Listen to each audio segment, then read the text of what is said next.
Hello guys, welcome to my channel. So in this video tutorial I'm going to show you how to strike through text in Microsoft Word. So there is a two-way you can do manually from your text your toolbars, or you can use the shortcut keys to do the that strikes through on text. So let's start the video. Okay guys, so here we are, Microsoft Word. So just select the text which you want to make a strike through. Okay, and here go to the home.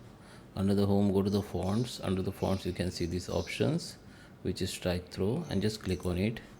You can see now word has been converted to the strike through. This cross by this line. Okay, so if you want to undo, delete it, just select the text again and just go here again and just click it. It will be gone. If there is shortcut keys, okay, so you need to first select the text like this and hit the alt plus H, and now we need to select 4.